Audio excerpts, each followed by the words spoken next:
Good morning students. जो हमारी next problem है रूट लोकस की, वो ये है जिसमें हमें प्लॉट करना है root loci for the closed loop control system in which GS is equal to K by S into S plus 1 S square plus 4S plus 5 and the value of HS is 1 means this is a unity feedback system. ठीक है, after that हम start करेंगे solve करना root locus के लिए। तो step first है हमारा हमें पोल्स और ज़ीरोस फाइंड आउट करने हैं और उनको फिर ग्राफ के ऊपर प्लॉट करना है।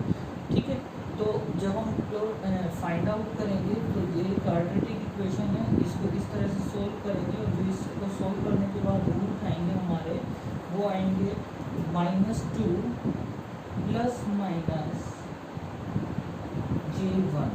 ये रूट्स आप विद द हेल्प ऑफ जो क्वाड्रेटिक इक्वेशन के फॉर्मूलेज हैं उनसे भी निकाल सकते हैं, कैलकुलेटर की हेल्प से भी निकाल सकते हैं। ठीक है, after that this is the complex conjugate pairs -2 plus minus 1J। ठीक है, and one pole is on 0 and one on -1 and two poles are on -2 plus J and one is -2 minus J। ठीक है, and zeros are 0। तो यहाँ पे हमें पता लग गया नंबर ऑफ पोल्स P कितने हैं हमारे 4 हैं एंड जीरोज कितनी हैं 0 है। ठीक है, तो ये हमारा स्टेप फर्स्ट हो गया। उसके बाद हम इन पोल्स को अपने ग्राफ के ऊपर प्लॉट करेंगे। तो फर्स्ट पोल हमारा किस पे, ओरिजिन पे है रियल एक्सिस पे, देन -1, उसके बाद एक हमारा है -2 plus J means -2, this is 1 this is 2, -2 plus J, -2 plus J means एक हमारा पोल यहाँ है और एक यहाँ। ठीक है, तो इस तरह से हम 4 पोल की लोकेशन को डिफाइन कर लेंगे ग्राफ के ऊपर। आफ्टर दैट जो this is step first and after step 2 is हमें सेगमेंट फाइंड आउट करना है कि हमारा रूट लोकस कहाँ ड्रॉ करेंगे हम। ठीक है, तो सेगमेंट फाइंड आउट करने के हम रियल एक्सिस पे देखेंगे। अब देखिए यहाँ से यहाँ जो ये एक्सट्रीम लेफ्ट में जो पोल है उसके राइट में हम देखेंगे कितने पोल्स हैं हमारे, केवल एक पोल है मीन्स ओड नंबर है। तो जो सेगमेंट होगी वो हमारी 0 2 -1 होगी, यही हमारा रूट लोकस लाई करेगा। ठीक है, इस सेगमेंट से बाहर नहीं लाई करेगा। तो हम लिखेंगे ये in step 2 the segment between S equal to 0 and S equal to -1 is the part of root locus on real axis। ठीक है, उसके बाद हम स्टेप नंबर 3 की तरफ प्रोसीड करेंगे।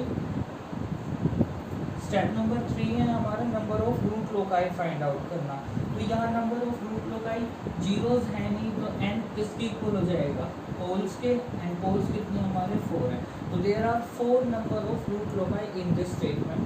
ठीक है, आफ्टर दैट हम फाइंड आउट करेंगे सेंट्रोइड ऑफ एसिम्प्टोट्स निकालेंगे। तो उसके लिए फॉर्मूला है सम ऑफ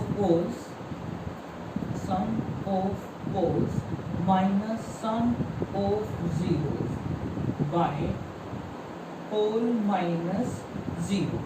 ठीक है, तो सम ऑफ पोल्स क्या है हमारा, अब पोल्स कहाँ का है, तो 0 पे है। After that -1 -2 plus J and one is -2 minus J and -0। Zeros तो 0 है, तो पोल -0 4 -0।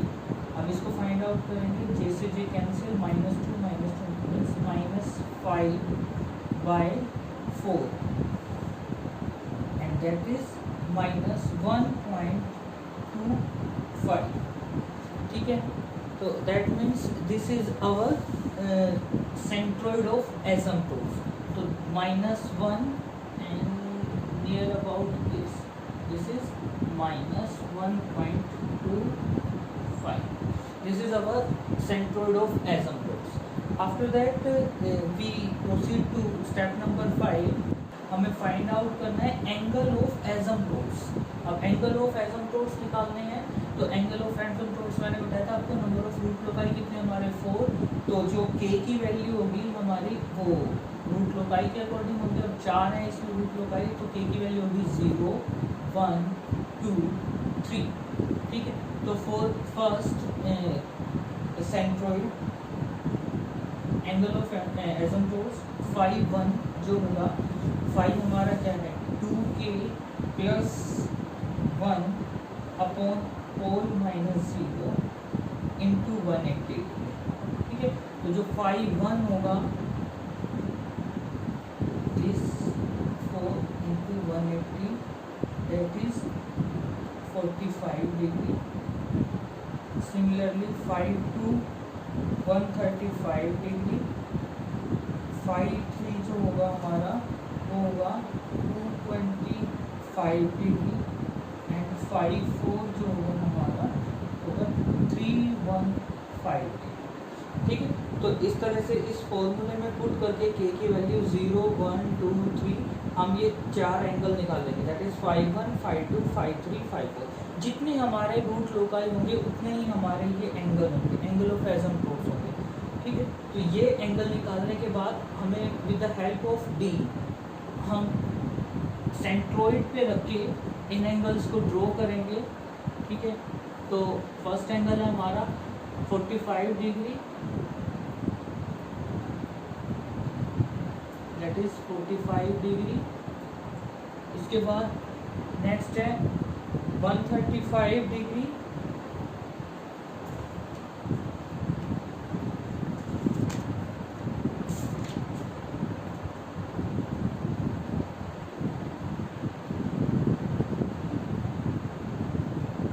That is approx 135 degree, and then 225 degree,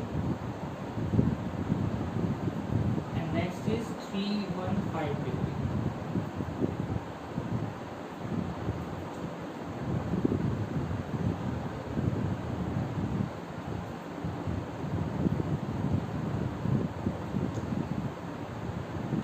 तो ये चारों एंगल हमने ड्रॉ कर लिए. 45, 135, 225 degree and then 315 degree.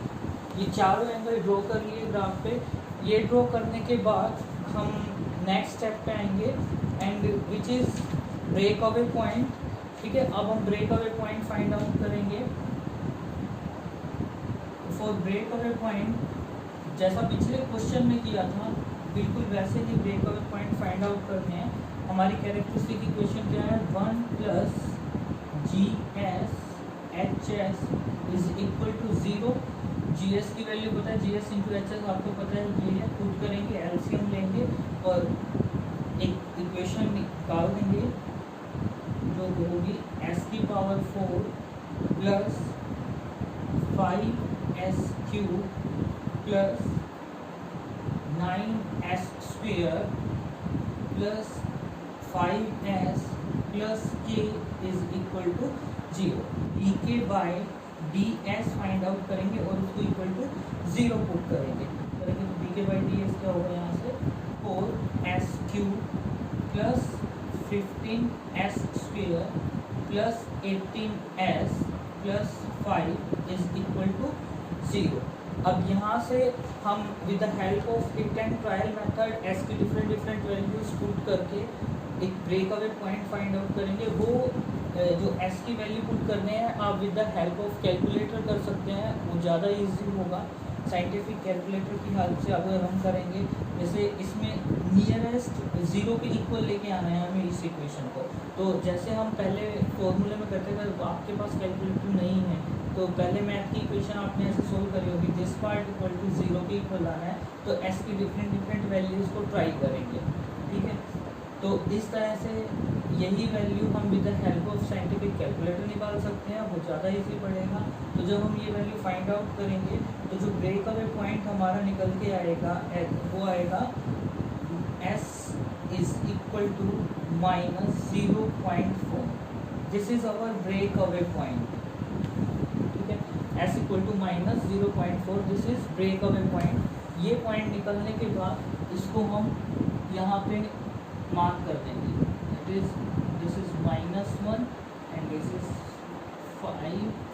This is minus 0.4. This is our breakaway point. After that हम ब्रेकअवे पॉइंट निकालने के बाद angle of departure find out करेंगे. अब एंगल ऑफ डिपार्चर कैसे फाइंड आउट करते हैं, या इससे पहले आप पॉइंट ऑफ इंटरसेक्शन भी निकाल सकते हैं जी ओमेगा एक्सिस में. तो कोई भी स्टेप आप बारी बारी ले सकते हैं. तो इसमें जो है हम पहले या तो कैरेक्टरिस्टिक इक्वेशन हमें पता है, हम पहले निकाल लेते हैं intersection point on G omega axis. तो वो निकालने के लिए हम रूथ-हर्विट्ज़ क्राइटेरिया यूज़ करेंगे. With the help of Routh Hurwitz criteria we find the value of intersection points. Arrange the coefficients of NT two rows 1, 5, 9, 5, K. ठीक है.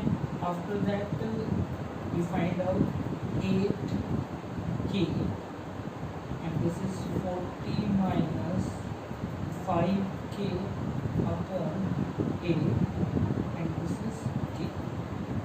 ठीक है. तो at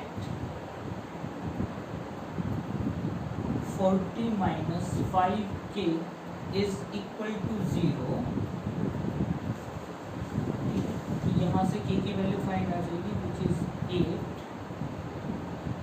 ठीक है. This is for sustained oscillations and for at auxiliary equation AS is equal to 8s square plus k. Then 8s square plus 8 is equal to 0 and s square is equal to minus 1 and s is equal to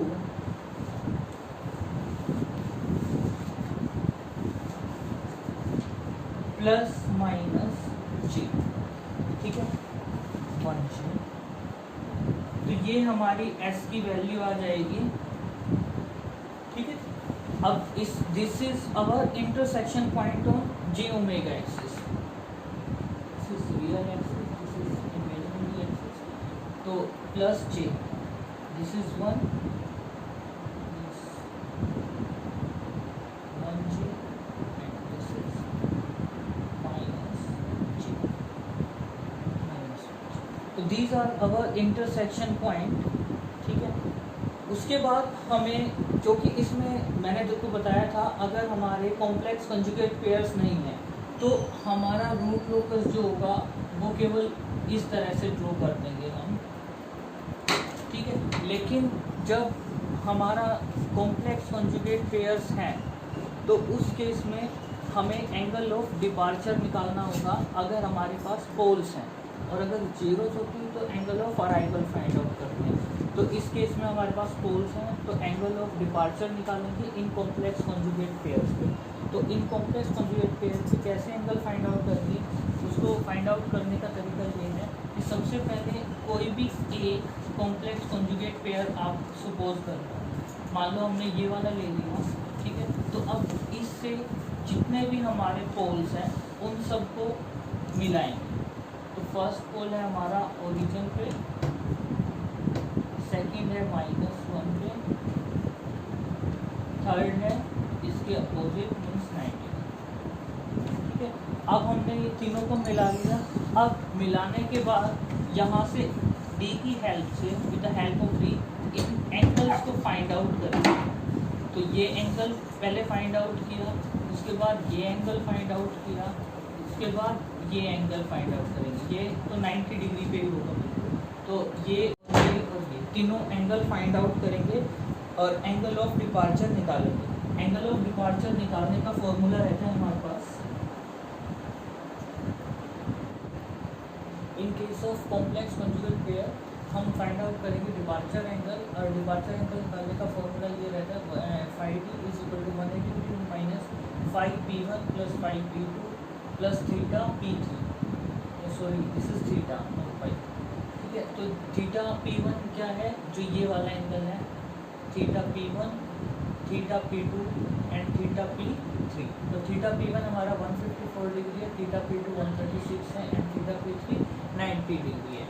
उसके बाद जब हम इसको find out करेंगे तो ये आएगा -100 degree.